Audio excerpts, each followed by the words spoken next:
Hello, everyone.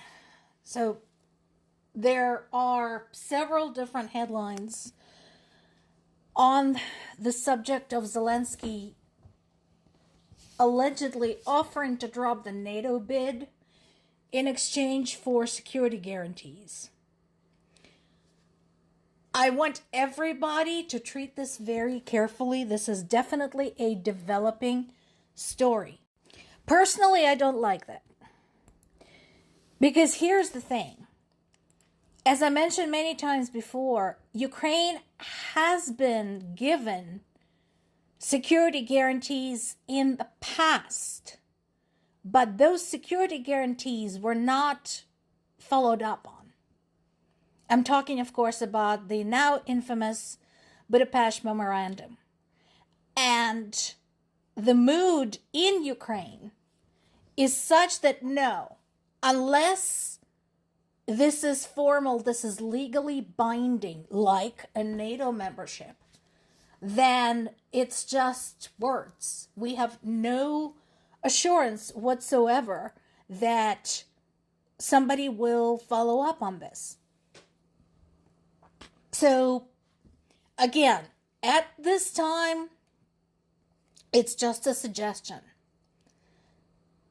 But basically, what needs to happen, either the NATO bid needs to stay or the EU bid needs to be accelerated.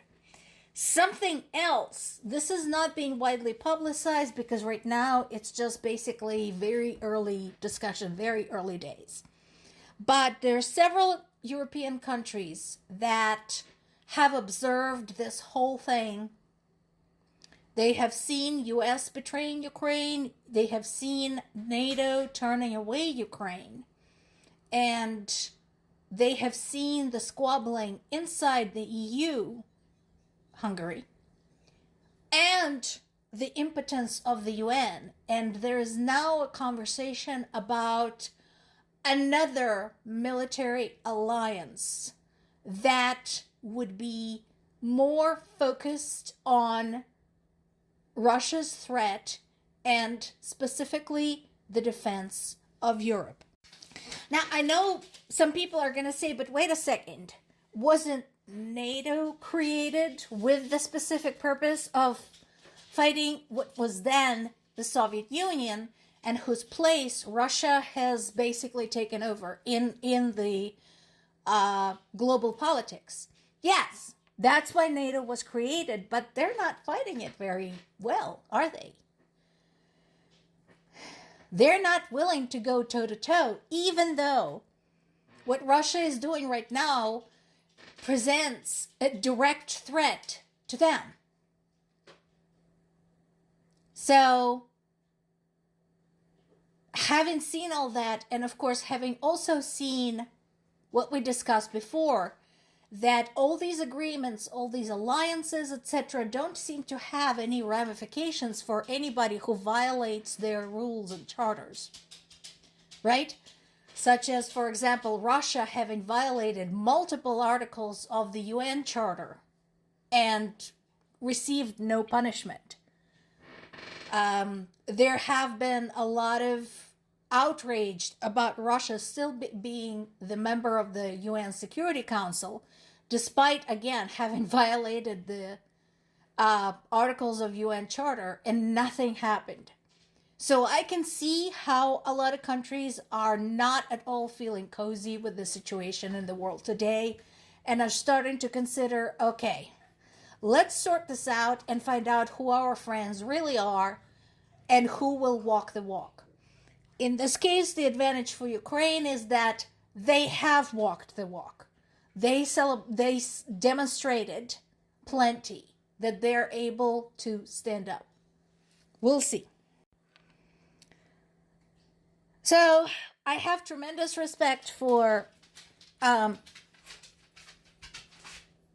PBS, but when they say something like this, something like, hey, Russia and Ukraine trade attacks, the way it sounds, and I know this is just hair splitting, this is just semantics, Um, the way it sounds is that it's just a territorial dispute. It's just, you know, the usual skirmish. It is not. Because once again, Ukraine is doing its absolute best to target only Russia's military targets and oil infrastructure. Russia is pounding everything. There is a series of meetings coming up in Berlin involving Ukrainian, US, and European officials, and again, nobody from Russia. And again, I think that this is not going to result in anything.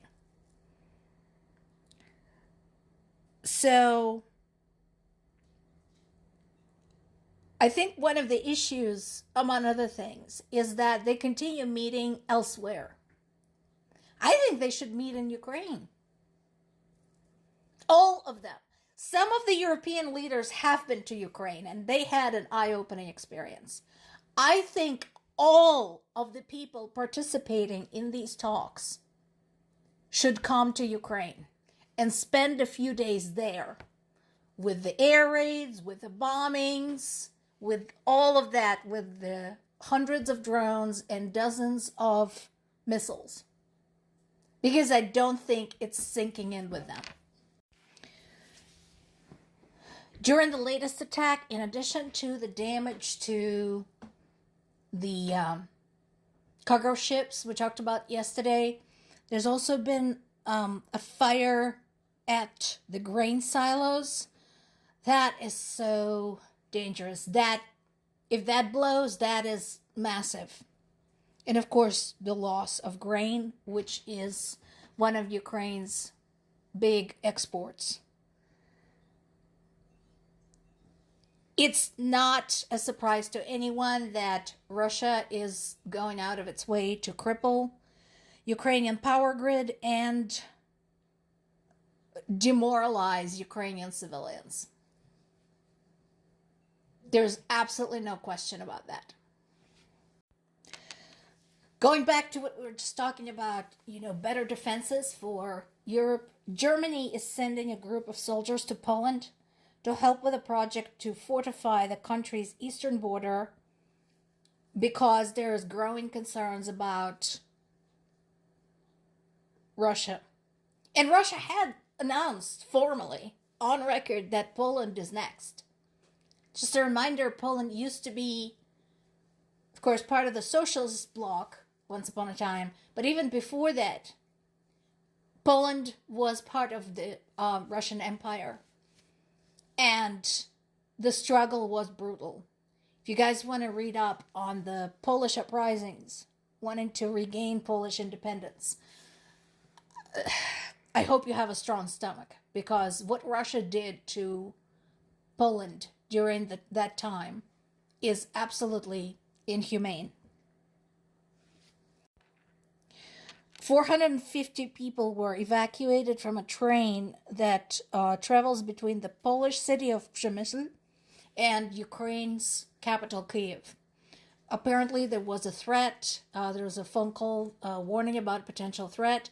Nobody was hurt. They're still investigating, still looking for persons of interest in conjunction with this.